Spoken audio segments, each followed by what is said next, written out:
Irak'ta şaý ýaragylary we sünni tire taýpa söwüşçüler tarapyndan goldanýan Irak hökümet güýçleriniň geçen hepde İslam döwleti atly toparyň söwüşçüler tarapyndan basylyp alynan ýerleriň kontrollugyny gaýtadan ýygyna alýandygy habar berilýär. Bu barada Kärdeşim Gödel has giňişräk maglumat taýýarlady. Irak'ın hökümet güýçleri şeýlerin ýaragly toparlarynyň we sünni tire taýpalaryň söwüşçüleriniň kömegi bilen bir hepde mundan ozal İslam döwletiniň söwüşçüleriniň basyp alan giňişliklerini ýene ýygyna gaýtaryp aldylar we Irak'ın Günbatar şäheri Ramadi tarap basyşyny dowam etdirýärler. Yerli sünni tire taýpalaryň lideri Amir Al-Faktawa salgylanyp 24-nji maýda habar berilişine görä, häzirki wagtda garaşykly güýçler Ramadi'den 10 kilometr uzaklykdaky Husayba al-Sharkiye şäherine gözegçilik edýärler we İslam döwletiniň söwüşçülerini ýyda serpikdirme ugrunda basyşy dowam etdirmegi planlaşdyrýarlar. Ramadi'niň 17-nji maýda elden berilmegi Irak'ın harbiýleri üçin örän uly ýeňiliş bolupdy. Olar Irak'ın Anbar welaýatynda İslam döwletine garşy netijeli basyşa ýaňy başlapdy. Irak'ın premier ministri Haydar al-Abadi 25-nji maýda BBC agentligine beren interwýusynda olar söwüşde ýeňen hem bolsalar bu olaryň üstün çykanlygyny aňlatmaýar diýdi. They won this battle. It doesn't mean they're winning when they concentrated their efforts on many fronts. Şol wagtyň özünde de harby toparyň Irak'ın goşunlaryny ýyda serpikdirip 24-nji maýda Iranyň we Siriýanyň serhedindäki geçirgäni doly öz gözegçiligine alanlygy habar berildi. Irak tarapyndan Al-Walid serhed geçirgesinde İslam döwleti häzirki wagtda Siriýanyň we Anbar welaýatynyň arasyndaky esasy ýollara gözegçilik edýär. Bu hüjümler Birleşen Ştatlaryň gorunmak sekretary Ashton Carter'ın Irak'ın goşunlarynyň İslam döwletine garşy söwüşmek islegine degişli bir çykyşyna gabat geldi. Carter Irak'ın goşunlarynyň Ramadi'däki söwüşlerde şowsuzlyga uçramagynyň olarda öz-özlerini goramagy islegin gowşakdygyny görkezýänligini aýtdy. What apparently happened was that the Iraqi forces Ramadi'de bolan ýagdaýlar Irak'ın goşunlarynyň söwüşmäge islegsizligini görkezdi. Olaryň sany İslam döwletinden kem däldi. Hakykatda Irak'ın goşunlary garşydaşyndan san taýdan köpdi. Emma şonda da olar ýyda çekildiler. Bu bolsa Iraklylarda İslam döwletine garşy söwüşmäge we öz-özlerini goramagy isleg bilen bagly problemanyň bardygyny köpçülüge görkezdi diýip Carter 24-nji maýda CNN telekanalyna aýtdy. with the will of the Iraqis. Irak goşuny Anbar welaýatyndaky söwüşlerde ýyda çekilende Birleşen Ştatlar tarapyndan öpçün edilen ulaglary, tanklary taşlap gaýdypdy. Irakly kanun çykarjy parlamentiň gorunmak we howpsuzlyk komitetiniň başlygy Hekim Al-Zameli 24-nji maýda Associated Press agentligi bilen söhbetdeş bolup, Carter'ın kommentariýalaryny hakykata gabat gelmeýän we esassyz diýip adlandyrdy. Ol Washingtony Irak'ın esirlerini gowy enjamlar ýarag we howadan goldaw bilen öpçün etmekde şowsuzlyga uçramakda aýplady. Kärdeşim Gödeliň taýýarlan maglumatyny dinlediňiz. Habarlar günnelik gepleşigimizde goňşy Owgansana değişli maglumatymyz bilen dowam etdirýäs. Demirazyk Owgansanda howpsuzlyk ýagdaýlarynyň gün-günden ýardamlaşýanyny habar berilýär. Ýokary derejeli Owgan komandiri söwüşçüleriň Demirazyk Owgansanyň merkezi Aziýa bilen terhetleşýän tebitlerine ýerleşendigini aýdýar. General Gulam Haydar Haydariň aýtmagyna görä, söwüşçüler Demirazyk Owgansandaky welaýatlary we etraplary basyp almagy planlaşdyrýarlar. Demirazyk Owgansandaky howpsuzlyk ýagdaýlary barada soňky täzelikleri Kaula Kawaçymyr Şamerdan Guly Muraddan dinläliň. Demirgazyk Awganistanda howpsuzlyk şertleriniň gitdigiçe ýaramazlaşýanlygyny Awgan armiýasynyň 209 Şahin adly harby diwiziýasynyň uruş hereketleri boýunça komandiri General Gulam Haydar Haydar tasdiklady. Badaxşan welaýatynyň başlap tutuş Demirgazyk Awganistanda we Günbatar Awganistanyň Badygy welaýatynda daşary ýurtly jeňçileriň yerleşendigini ol ma'lum etdi. Generalyň aýdysynça daşary ýurtly jeňçiler goňşy ýurt tarapyndan himayet edilýär. Olar Pakistanyň Chetral adly regionundan Badaxşan welaýatyna geçýär. Soňra Demirgazyk Awganistanyň merkezi Aziýa ýurtlary bilen serhetleşýän sebitlerinde yerleşýär diýip General Haydar aýtdy. دشمنان خارجی بیزی را راه اندازی کردند که گروپایشان در سراسری در شمال افغانستان تمویل شوند و Badaxşan welaýatynda dartgyllyk henidem höküm sürýär. Gunduz vilayatynda hem Awgan güýçleri bilen jeňçileriň arasynda günde çatışyk ýüz berýär. Merkezi Aziýa ýurtlary bilen serhetleşýän vilayatlaryň uruş meýdanyna urulendigini Awganystanyň Milli Mejlisiniň Demirgazyk Awganystanyň agzalary öňe sürýär. General Haydaryň aýtmagyna görä, düşman Demirgazyk Awganystanda vilayaty we etraplary basyp almagy planlaşdyrýar. Uruşda öňe gödüşlik gazanmak isleýär. Ýöne Awgan güýçleri gozgalaňçylara garşy göreş alyp barýar. Şularda yerli halk hem Awgan güýçleri bilen hyzmatdaşlyk edýär. Demirgazyk Awganystanda jeňçileriň hiç bir etrapy basyp almagyna ýol berilmez diýip general aýdýar. دشمن هان چیزی که میخواهد که در شمال افغانستان پیروز شود و در این رابطه عرف را به دست بیاره محاسبه کرده بود. Emma harbiy bilermen Jawid Kohistanyň aýdyşyna garanda Demirgazyk Awganystanda jeňçiler öz hüjumyny artdyrypdyr. Badaxşan, Gunduz, Serpul we Badaxys vilayatynda bolan çatışyklarda Awgan güýçlerine köp ziýan ýetipdir. Demirgazyk Awganystanda Islam döwleti atly topara goşulýanlaryň sany barha artýar. Daşary ýurtly jeňçiler hem Islam döwleti atly topara agrarly. Bu ýagdaý has hawatyrlanma döretýär diýip Kohistany aýtdy. تشدید حملات طالبان و شبکه داعش، جنگایی که در بدخشان و قندوز، بادغیس، سرپل Demirgazyk Awganystanyň Türkmenistan bilen serhetleşýän Faryab vilayatynyň Puştunkot atly etrafynda şu gün 25-nji maýda hem çatışyk bolupdyr. Şonda 2 Awgan eskeri helakçylyga uçurapdyr. Jowzan vilayatynda hem Awgan güýçleri gozgalaňçylara garşy harbiy operasiýa geçirdi. Ýöne obalardan jeňçileri gowy çykarmak Awgan güýçlerine başartmanlygyny ýerli ilat aýdýar. Ma'lum bolýaly, Jowzan vilayatynyň Murdiýan atly etrafynda jeňçiler bir oglan bilen bir gyzy nikasyz jinsi gatnaşykda bolanlykda aýplap düýün atyp öldüripdir. Şaýmyrdan Oglum Radi, Kabuldan Azatlyk radiosu.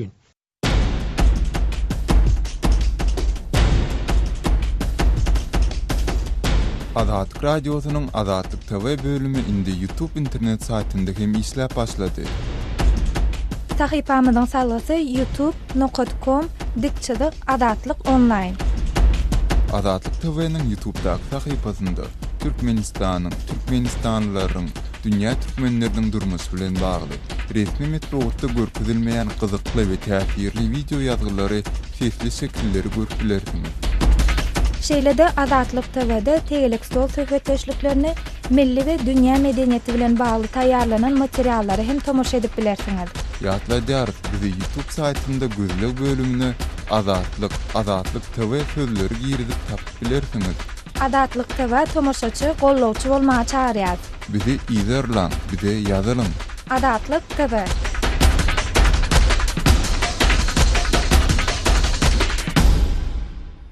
Gepleşigimizi Türkmenistana deýişli maglumatlarymyz bilen dowam etdirýäs.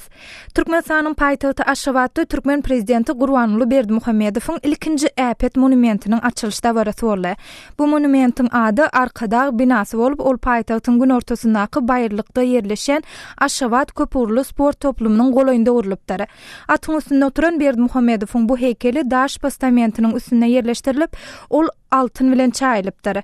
Bu barada Aşgabatda habarçymyz Murat Urwan şeýle maglumat taýýarlady. Şol Aşgabatda dawarly ýagdaýda prezident Gurbanuly Berdimuhammedowyň ilkinji monumenti açyldy. Prezidentiň at üstüne oturan we altyn çaýlan heykeliniň beýikligi 6 metr, tutuş monumentiň beýikligi orta 20 metr barabardyr. Arkada binasy diýilip atlandyrylýan bu monumentin açylyşyna müňlerçe paýtagtly esasan mektep we ýokary okuw jaýlarynyň okuwçylary, studentleri, edaralaryň we käsanyň işgärleri gatnaşdyryldy. Arkada monumenti diýilip at berilen bu bina paýtagtyň gün ortasyndaky baýrlykda Aşgabat köpürlü sport toplumynyň golaýynda iki köçäniň kesişýän ýerine ýerleşýär. Berdimuhammedow ýokary galdyryp duran sağ eliniň aşagynda bolsa kepler şekillendirilipdir.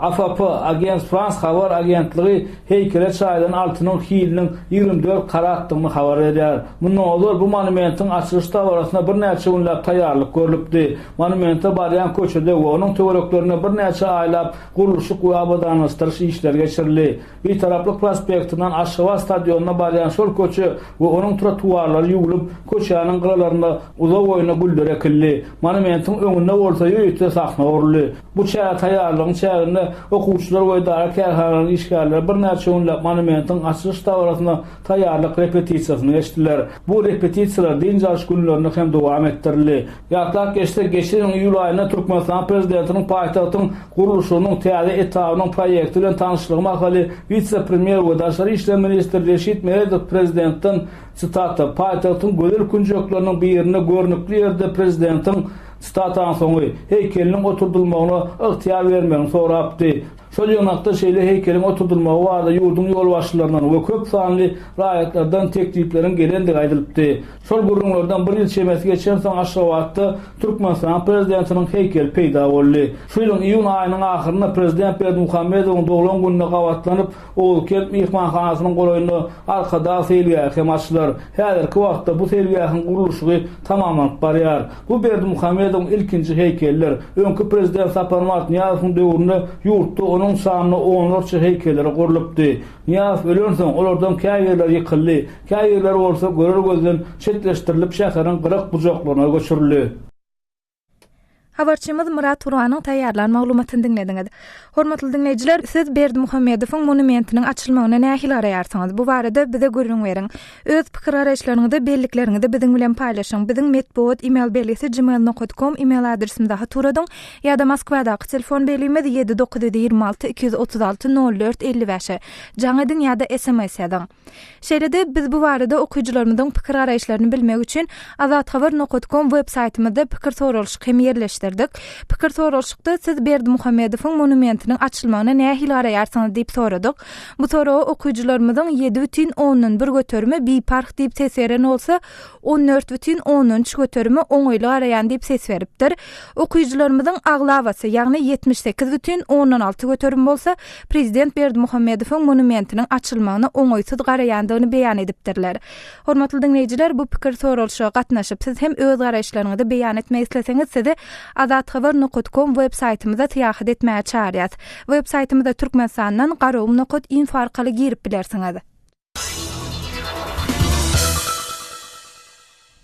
25-nji maýda Aşgabat şäheriniň günü bellenip geçilýärkä käbir ýaşaýjylar paýtagtyň käbir sewitleri ak mermere bürünse käbir sewitleriniň üstünden düşürilýändigini aýdýarlar.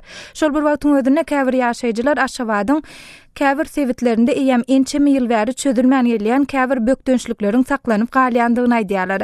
Şol bökdönçlikleriň biri hem suw üpçünçligi bolup Aşgabatyň ýaşaýjysy Ýadyja Amanmurat Bugaýew suw bilen baglanşykly häzirki ýagdaýlar barada kärdeşim gözele şeýle gurrun berdi.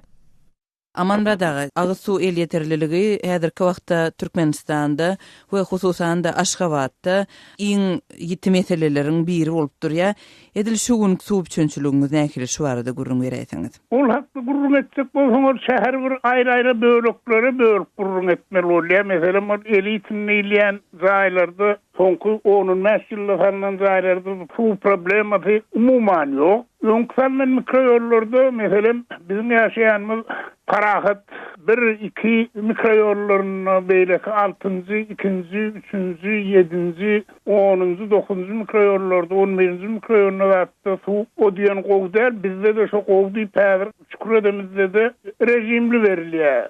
Gize saat 12-den ýer saat 6:50 ýapyk bolýar. Suw gelmeýär, bütünlüğü kesýärler suw. Onuň geläýänine dolur çägeli suw bulonçak bolup gelýär. Onuň geläýänine dolur ýuwunmak wagt etmek üçin isme üçin urulanıp bolan okry bir saat semeri aktyryp çäge garny aýrylandan soň urulanıp bolýar. Bir ýerde hem bir agyz suwuna gahatçylyk bar. Hem de şol aňyrdan gelýän suwun çäge gatşykly gelmegi suwun da bir tarapa tutulmagyna sebäp bolýar. Sebäbi her kim onu şol durulýan kranna bolýar. Ýa-da Aşgabatyň demir garyk bölegi bularda suw bilen üçünçilik bizinkiden merwet bir Kitrovka diýilýän möle, Pasyorka diýilýän möleklaryny onu gize uny izläp kesilýän wagtym bolýar diýip ýaşaýjylar gurrun berýär. Amanmurat ağa, endi şo krantdan akýan suw jaýlara eltirilýän suw agyz suw hökmünde aktarılýar. Hawa agyp suw diýip berilýär. Öňe ýönel bizim ailemiz bundan bir 25 ýyl çemes bolýar halda bizim ýaşaýan mikrorayonymyzyň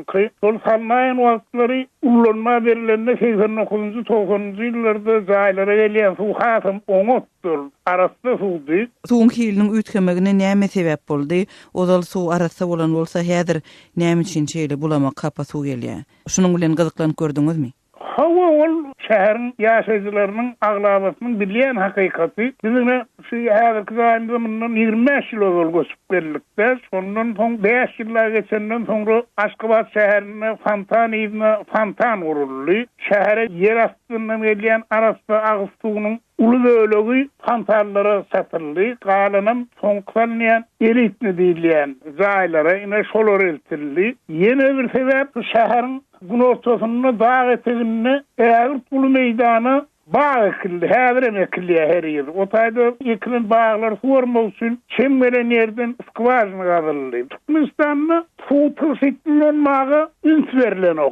Agyz tumagatynda da şeýle meýdanyna ekrançylyk bagatynda da şeýle olur tölegi wady bolman üçin her kim ony aktriya gidýär meselem ýa bolmasa koçan satyrgyny diýen ýaly awtologlar ýuýan ýörüýte oglanlar işleýärler. Şolaryň da bir günne şol awtologlar ýuwmagyň ullanýan suw bolmanyna Aşgabat şäheriniň islenlik mikroraýonynyň ýaşaýjylarynyň ullanýan suwsy bardyr. Bir harpa akyp ýatyr. Suwuň şu sarp edilýän mukdaryny ölçemek boýunça ýörüýte gurallary oturtmak barada görkezme berilip ýördi geçen ýylyň aýagynda. Indi şol iş nähili boldy? Şol gural goýmak hakynda ýörüýte görkezme berildi. Özüm döwlet başçysynyň nerejesinde gurrun edildi. Öňe şol häzir mennäk bar maglumatlary görä şo gurrunlygyny diýip barly. Zaýlarda suw sözü awval enzam oturdulmady.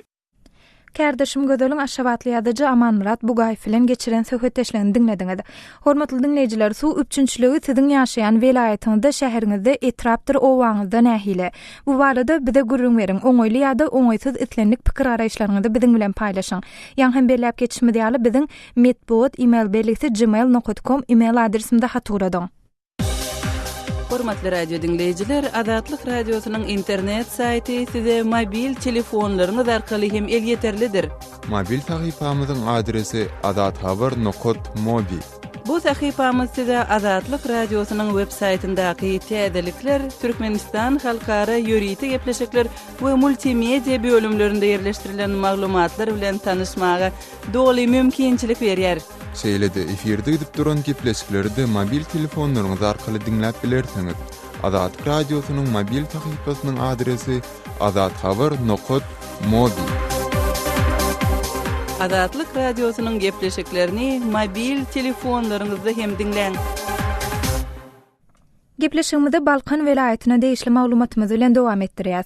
Geçen hepde Balkan welaýatynyň Nevitdağ şäherindäki Lomay söwda bazarynyň ýapylýandygy aýdylyp, bu bazaryň söwdägärlerine Nevitdağ bilen Jebeliň arasynda gurulan Gunnor atly täze bazara göçmekligini tawşyrylanyny habar beripdik.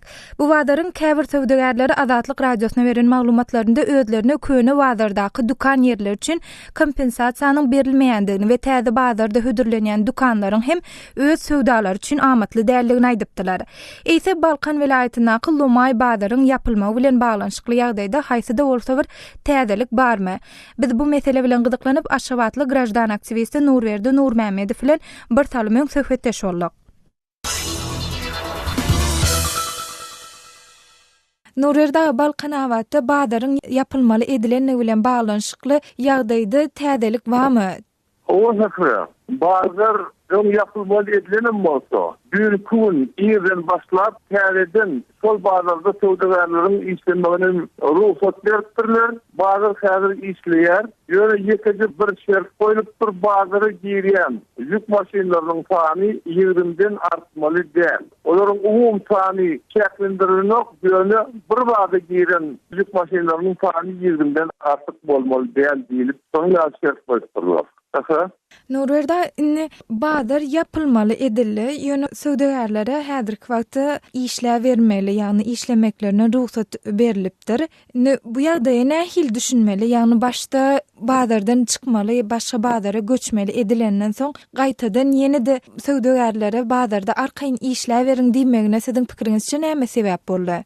Mümkin aratlyk radiosu çykyş edeni täsir edenler gün ertirden başlap sol bazarda söwdägerlere täzeden işler vermeklik ruhsat berilýär. Belki aratlyk radiosynyň etmegi vilayet ýakynda bor, beýle resmileri bor, täsir eden bolmagy mümkin. Norwerda siz şu bazarın söwdägerleriniň bazar bilen baglanşykly şertnamasyny hem göz gezdirdiňiz. Indi olaryň şertnamasynda özleriniň hak hukugyny goramaga mümkinçilik ýokmy? Zaten ben sol şertname bilen tanıştım. Şertnamanyň 2.4.2.2 maddesynyň 3-nji awrasyny egerde bazar ýapylan ýagdaýynda ýa-da söwdägerlere şol ýerde işlemek mümkinçiligi berilmedi ýagdaýda olaryň tölegleriniň ulanymadyk böleginiň mudama gaýdyp berilmeligi aýdylýar. Şol tölegleri talap etmegen şertnamada söwdägerleriň hukuky ýazylýar. Belki şol tölegler tölemeligi üçin bazar täzeden açylandyr. Ýöne häzir bazar işleýär. Siziň pikiriňizçe şu meselede çözgüt nähil bolmaly? Ýagny şu meseleniň çözgüdi nähil bolup biler? Elbetde çözgüt bir hili. Çözgüt şertnamada ýazylan düzgünler esasında hem de Türkmenistanyny hereket eden kanunlar esasında bolmaly. Şoňalyk çözgüde gelmek üçin şertnamada ýa-da ismiýaly 4.2.2 maddanyň 3-nji awrasy bar. Şol awrasy esasında eger haýsym bolsa bir sebäplere görä bazar ýaslaýmaly bolundy, onu bazarda işlemek üçin söwdägerleriň deslapdan eden tölegleriniň ulanymadyk bölekleri tökman ýerine gaýtarylyp berilmeli. Hem-de söwdägerlere başga bir ýerlerde amatly şertlerde işlemege mümkinçilik berilmeli. Häzir bazar işleýär, bazar ýapylanyp, diýmek hem şertler öňkülüne galýar. Norwerda bu täze ýagdaý barada söwdägerleriň özleri näme pikirde? Söwdägerler bazaryň täzeden işlemegine ruhsat berenlerini gollamak bilen kabul etdiler. Şu ýagdaý olaryň talabyna dalaýyk gelýär. Ýöne geljekde mesele täzeden kaldyrylsa, onda olar advokata ýüzlenip şertnamada bar bolan hukuklaryny advokatyň gerek bolsa suwdyň üstü bilen talap etmekçiler. Norwerda aşawatdan gepleşigimizde gatnaşyp beren gürüňleriniz üçin köp sag bolun. Sag bolun. Hormatly dinleýijiler, bu mesele barada ýa-da gepleşigimizde efirden beýlik maglumatlarymyz barada öz pikir garaýşlaryňyzy, belliklerinizi biziň bilen paýlaşmak isteseňiz, ýa-da hem belläp geçişimiz ýaly biziň medpod e-mail belesi gmail.com e-mail adresimde hatur edip bilersiňiz. Ýa-da Moskwadaky telefon belimiz 7-926 236 04 55 jaň ediň ýa-da SMS ýazyň.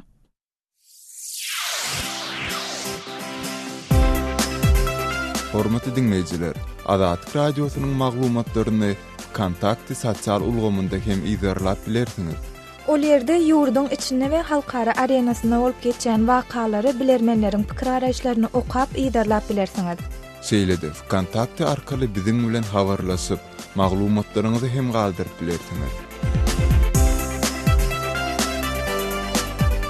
Biziň kontakty sosial ulgamyndaky sahypamyzda Azat Habar salgysynyň üstü bilen tap bilersiňiz.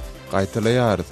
Azatlyk radiosynyň bu kontakty sosial ulgamyndaky sahypasyny gözleg bölümine Azat Habar ýazyp tapyp bilersiňiz.